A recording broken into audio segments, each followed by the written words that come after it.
Good morning. Hi, Commissioner Collins. How you doing? I'm pretty good. How are you today? I am good, as usual. You always do seem to be good. You bring that energy. I appreciate that. I try to be trying to just enjoy life. All right, so I see we have on the line, so this is a committee meeting for neighborhood preservations. I see we have Counselor Penny Agua and Counselor Hogan. Counselor Hogan, where are you? I don't see your face. There you go. Here now, Counselor. Okay. Um, and Michelle, okay, I see you now. All right, so we can go ahead and get started. I believe I only have land bank items. Is that correct? Okay. All right, so we can go ahead and get started. I do have your list that you sent over, Michelle, and then Caitlin. She's not on the call right now, but she did send over individual emails to the district counselors, just kind of giving like just a brief description of the properties in their districts and what would be like the plans for the properties if the land bank were to acquire these properties. So you want to just go ahead and go down the list? Sure, yeah. So the first property that we have is 221 Avery Ave, District 2. They owe roughly $21,000. There's 4 properties that are all adjacent to each other on West Colvin Street that owe all north of $100,000. These are all properties that are being slated for infill. Those are in District 4. 321 Craddock Street in Hillview, District 3 owes roughly $140,000. The 3 properties that are directly adjacent to each other on East Genesee Street that were held at the most recent meeting, all in District 5, are back on. We discussed those at our last committee meeting. 212 High Ridge Drive in District 3 owes roughly $20,000. We are in the process of looking into this one. We believe that it's owner occupied, so we're doing our standard kind of due diligence and NBD to reach out to the owner and see if there's any viability for them to get in the tax trust. But this property has been the subject of a lot of neighborhood complaints that we've gotten, and it is a decent amount that they're behind. So I looked this one up. It looks like it's a really decent property, though. I'm not sure if you've looked it up on Google Maps. My understanding is that the conditions have deteriorated. There's been a lot of complaints from the adjacent neighbors. I know that this one specifically was brought to our attention by Counselor Hogan.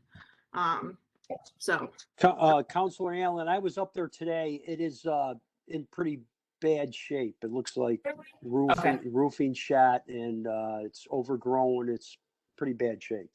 Gotcha. Okay. So 401 Richmond Ave, District 2 owes just under $100,000.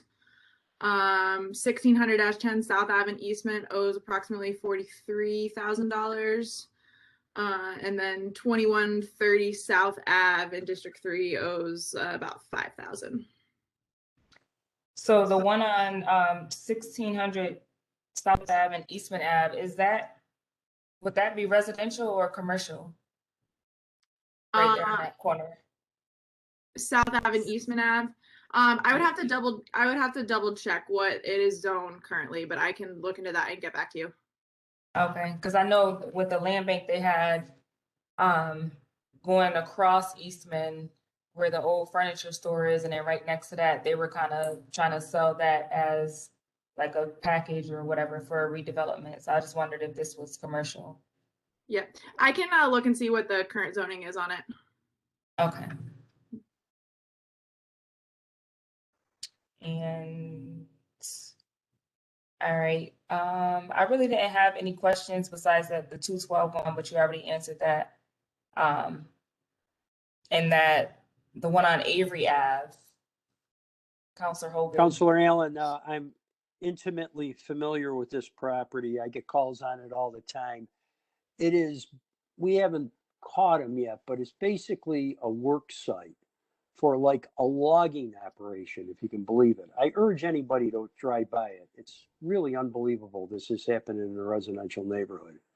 And the Gotcha. people that work at this site are like, it's like a workhouse. There's often huge trucks pulled up on the street. There's a log, and we have cited it numerous times. We just haven't been able to make the owner of the property change his behavior, and it's just a real blight. Yeah. I know the land bank has problems because it is an occupied property, although I'm not sure if the owner lives there or not. He certainly houses his workers there. So. Okay. And then I don't see, is Counselor Driscoll on? No, he's not on. I don't know, Michelle, did he reach out to you? Was there specific questions for the ones on Genesee Street? Or was it something that you were looking into? Yeah, I've spoken to him, and I know that he's spoken to Caitlin. So my understanding is that he's all set with them at this point. But if there's other questions that come up, certainly happy to answer. Okay, so I'll reach out to him and then see. But who is on here on the committee? Just so do we have enough? Well, I guess it doesn't matter as long as one person votes to move these, right, John? And Councilor Allen, while we're talking, I looked up 1600 South Ave in the county tax base, and they have it as a commercial one. Okay. All right, so can I just get a motion to move all 13 items onto the agenda? It'd be a motion, but I'm not part of your committee. But I'll Right, give who you, else? just for you, Counselor Allen, I'll give you a motion, of course. Well, thank you. I appreciate that. I'll second that, even though I'm not in the committee either, but I'll second that for you. Right, that's what I was gonna say. Like, where all my people at? Like, they just left me out here. So, John, let me know what's the protocol for this. Can we still move it even though? I think it's fine. I mean, the committee members don't show up. I think this is fine. Okay. All right. And if it's just my lone vote, then I vote yes to move all 13 items onto the agenda. Okay. And that was all, I believe, because Commissioner Collins, you didn't have anything, correct? No, Counselor, do not have any other business for you. All righty. All right. Well, thank you guys. I appreciate your time. Also, All right. Yep. See you at the next one. Thank you.